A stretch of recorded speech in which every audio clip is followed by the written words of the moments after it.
Cardinal, a Batfam Podfic written by the Royal Librarian and read by Heo Stories. Chapter 4 Arrangements. The next morning finds the Wayne family sitting together in the dining room for breakfast. Brunch to anyone else. But when you're a family of nocturnal vigilantes, you tend not to keep a regular schedule. Gus and Stephanie are notably absent, away on a mission. Though Stephanie doesn't always stay at the manor, it's common for her to be here over the weekends. The table feels oddly quiet without the dynamism. No one's aggressively stealing food off Jason's plate, and there are no ill-advised bets about who could fit the most pancakes in their mouth at once. The silence feels almost eerie in comparison. With the girls gone, it's just Bruce and the Wayne brothers present. Bruce sits at the head of the table with Dick at his right and Damien to his left. Jason sits next to Dick and across from Duke. The family makes light conversation together. Jason more notably withdrawn, probably still exhausted from his full patrol last night. Damien too uncharacteristically quiet, deep in thought. Bruce picks up on it almost immediately. So, Damien, he starts. Oh, I forgot to ask you about the gala last night. How did it go? Jason scoffs. What kind of question is that?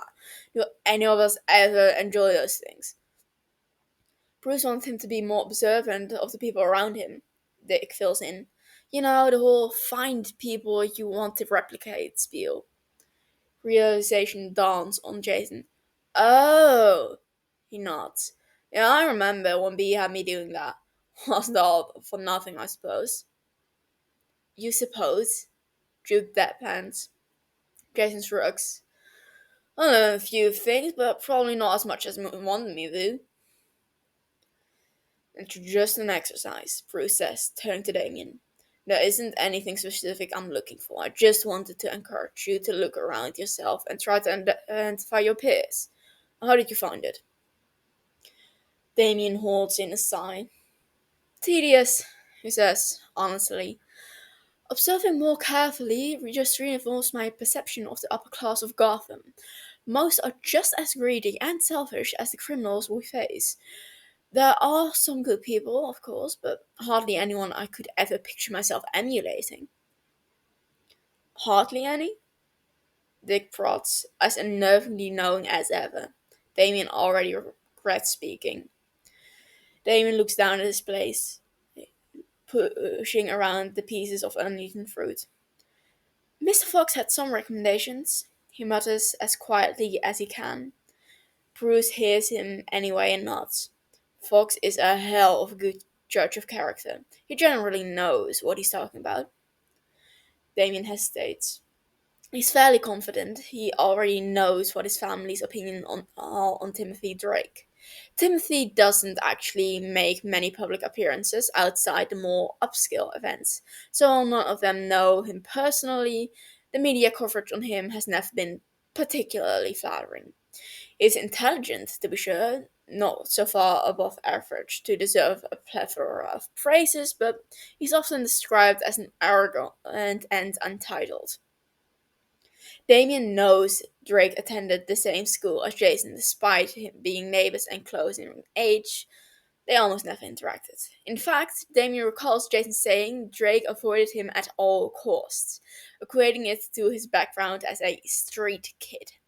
Drake never outright bullied Jason like others at that school did, but he certainly wasn't kind either.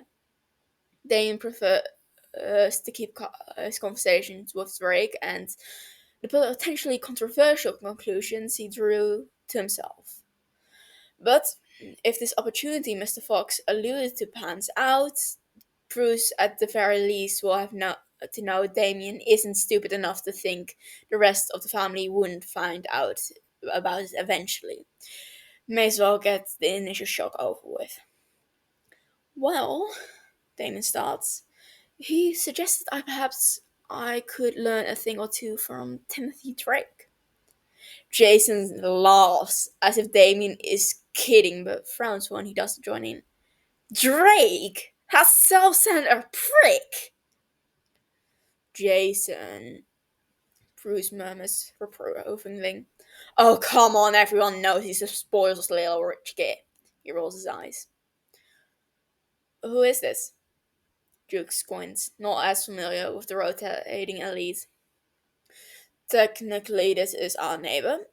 Bruce fills him in. He lives about a mile east of the manor. Not the richest of Gotham, but the Drakes have always held a large influence. And he's a sorry, douchebag. Bruce sighs. He's never done anything to you, Jason. No, Jason allows. But his whole holier than thou attitude, ass clenched, nose in the air, drives me crazy. He does have a reputation. Dick agrees with a pointed, bemused expression towards Damien, probably wondering how he, of all people, could potentially find something worthwhile in Timothy Drake. Okay, so typical rich guy, Duke sums up. And Mr. Fox taught you what exactly? He goes back to the original subject. Damien shrugs.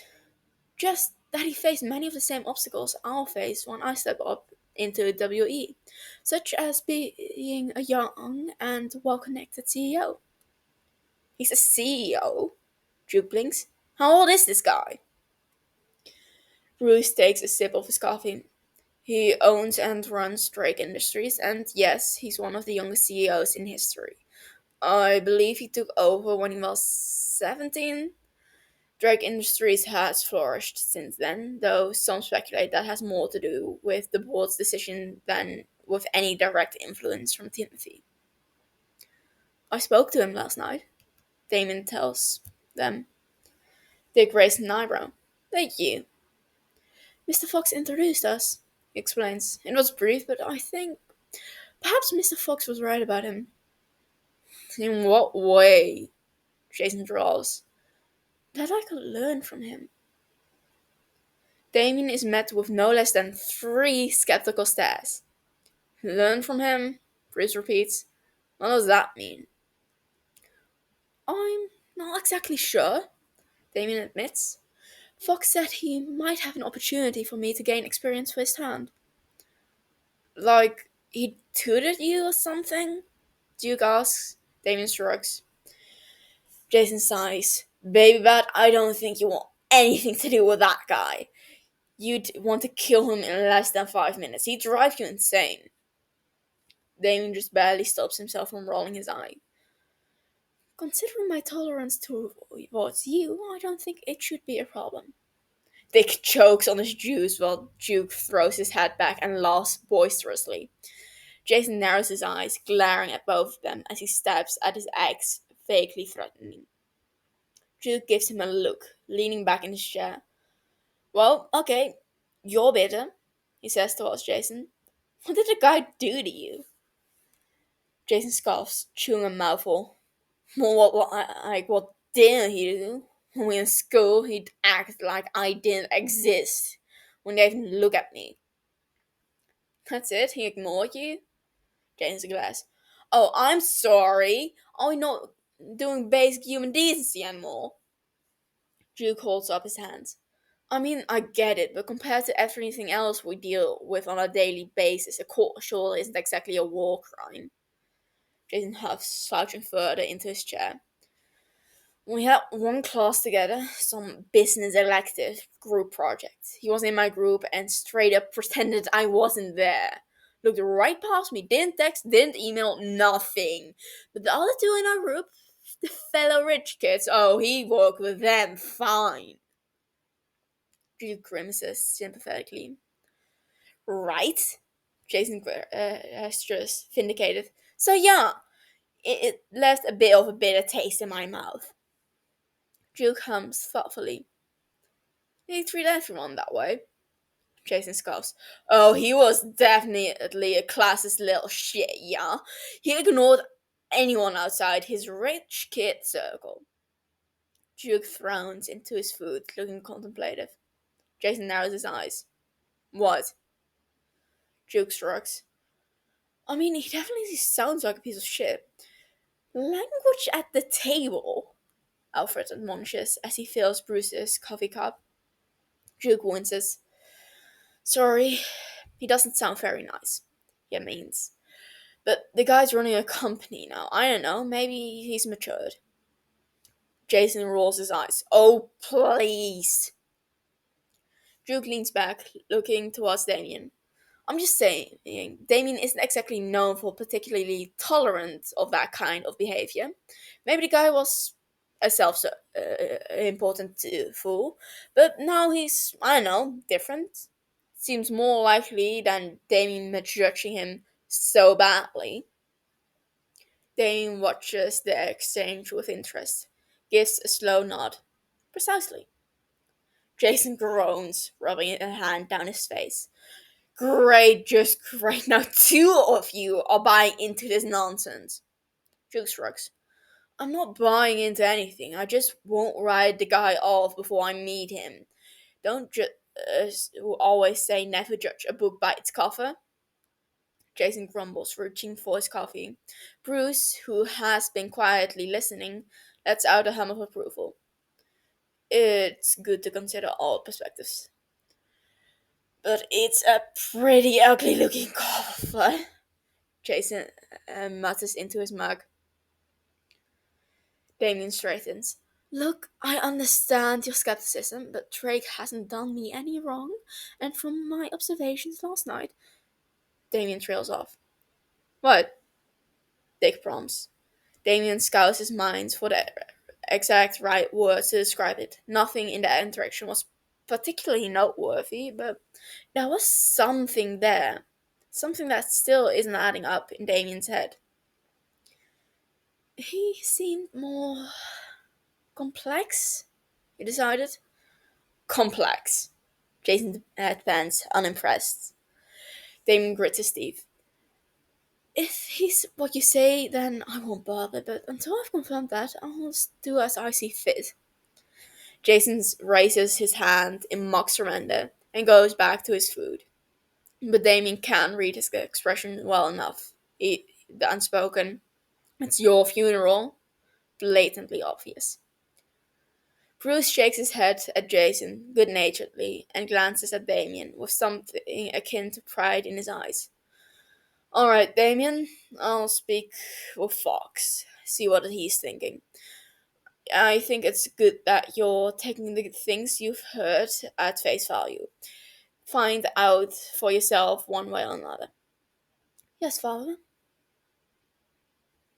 Hello, darling. Lucius smiles at his daughter on the other side of the video call. Hi, Dad, Tam says pleasantly, looking a bit distracted, typing something out on her laptop. Is this a bad time? No, not at all, she insists. I'm just trying to get this email out as soon as possible. It was supposed to be sent yesterday, but R&D dropped the ball. Her fingers move quickly over the keyboard, her expression sharp with concentration. She finishes with a final click, then leans back, rolling her shoulders as she returns her full attention onto her father. Okay, I'm fully present. What can I do for you? It isn't very often Lucius will bother his daughter during her workday, unless what he has to say has something to do with work. Tim and Lucius work very well with each other, but occasionally he needs a bit of an insider advice on how to handle certain situations. More so back when he still didn't understand Tim very well. Lucius isn't manipulative, but he always wants to put his best foot forward.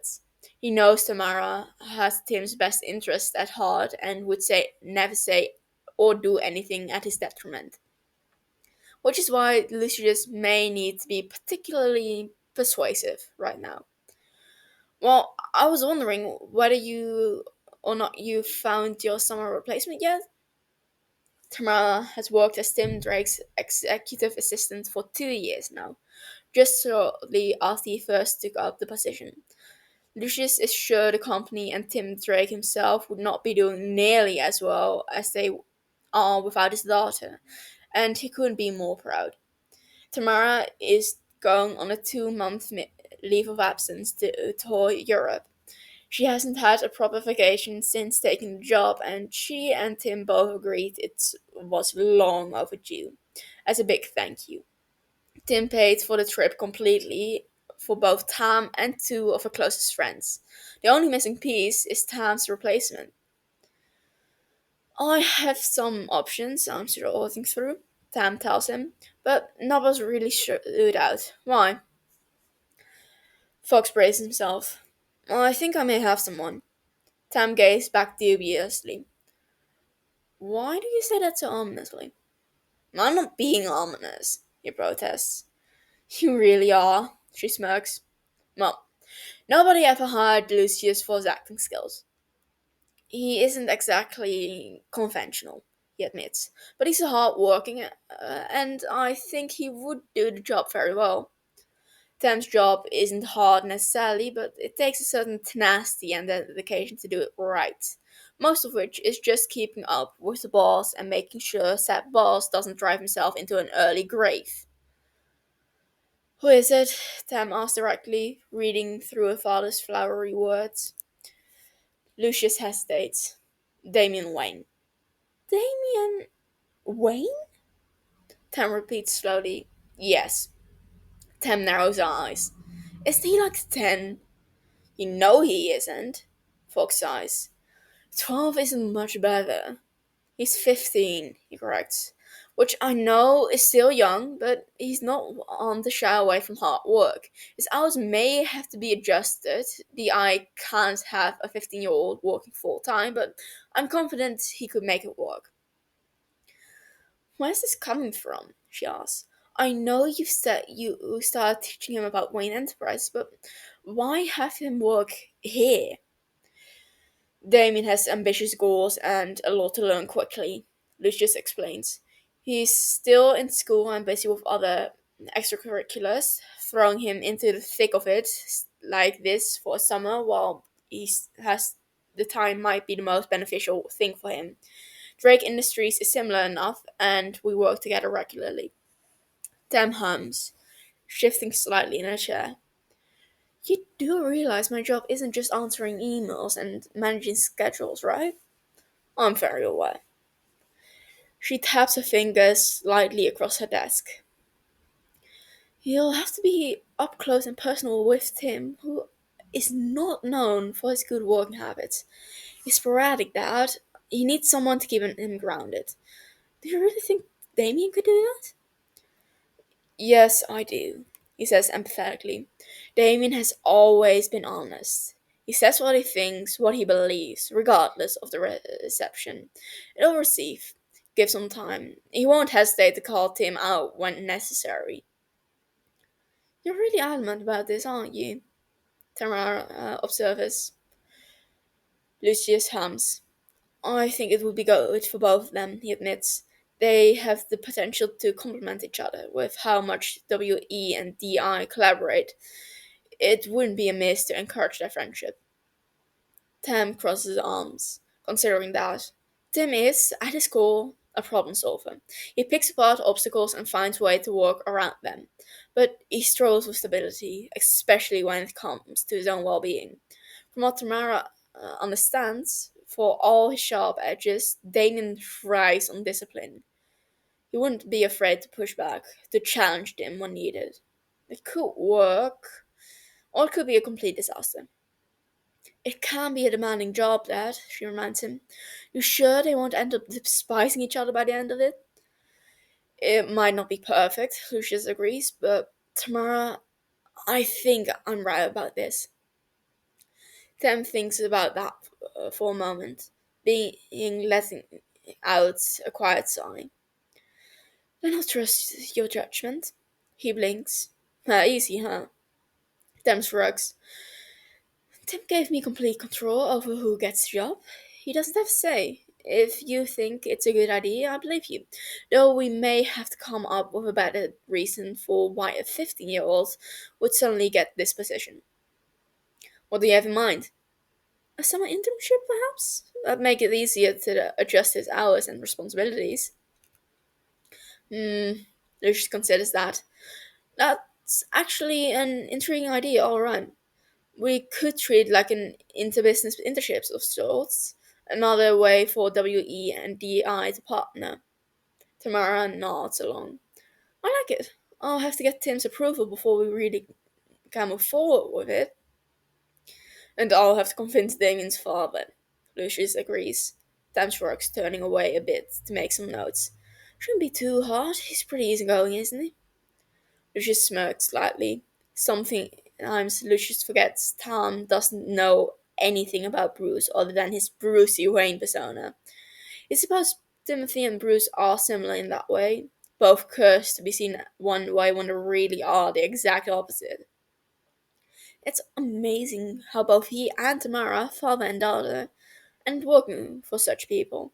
Both of them easily seeing through the act. Fox is so clever like that. At least he can be. Lucius allows.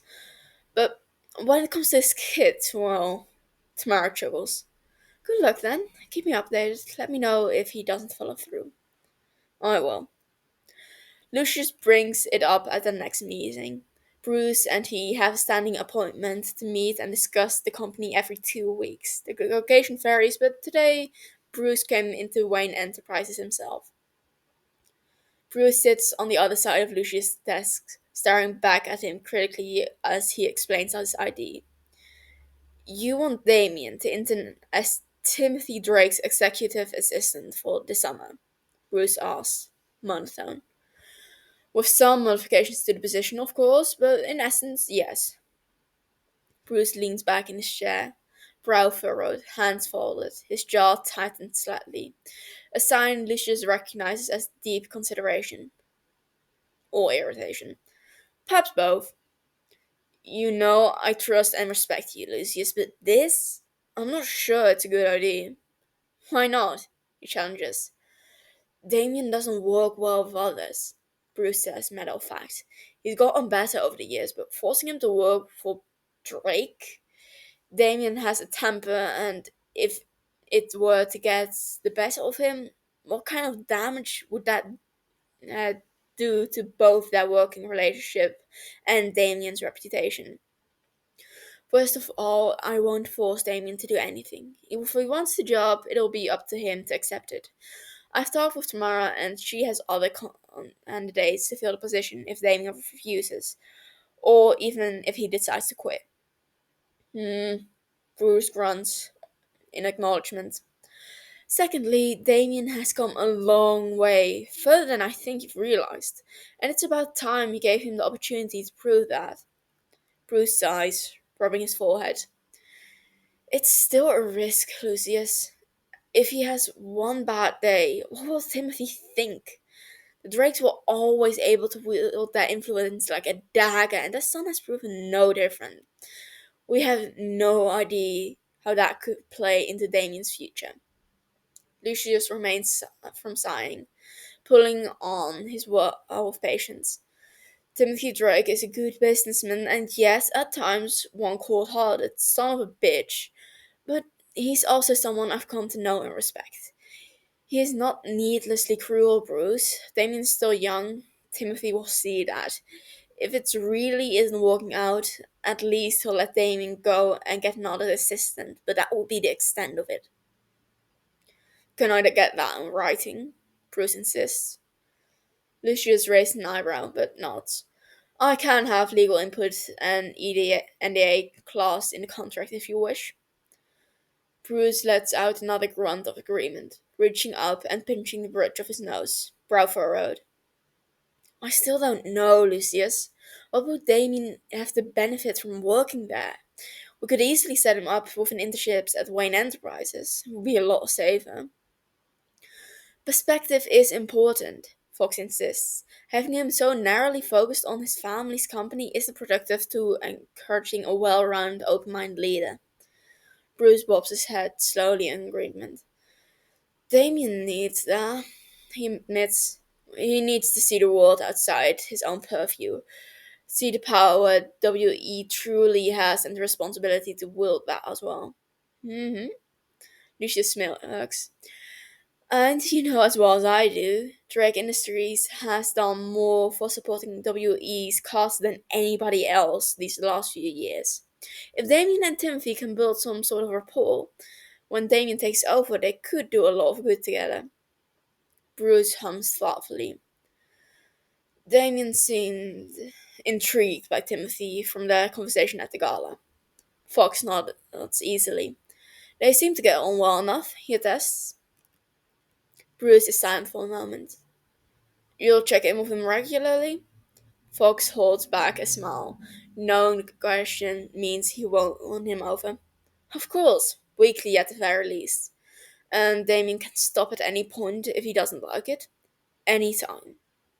Bruce exhales, slow and measured.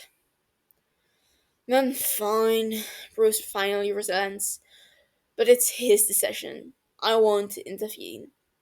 Lucius stands, buttoning his suit jacket. I'll speak with him tomorrow then. And that's chapter 4. Uh, I recorded chapters 3 and 4 back to back, not or the second half of chapter 3 and chapter 4 back to back, and well, that's enough for one sitting. Uh, I hope you enjoyed. Thank you for listening. Oh, and I actually have one entertaining blooper from this chapter, so have fun listening to that. But before the blooper, first, thank you for 204 subscribers. Um, the 200 subscriber special should be up tomorrow. It's almost done. I have to tweak a couple of things, decide how I do the intro. The main thing is done, but all the intro and outro have yet to be so. Um, but a quick clue about what it will be. I commissioned a comic artist to do something. Um, so I hope you will enjoy that. I hope you will check on it. My specials haven't especially drawn in much attention before, but well, thank you for 200. And now the blooper. The table feels oddly quiet without her dynamism.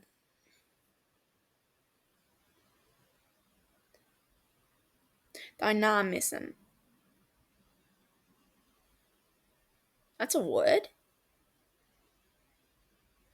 Huh.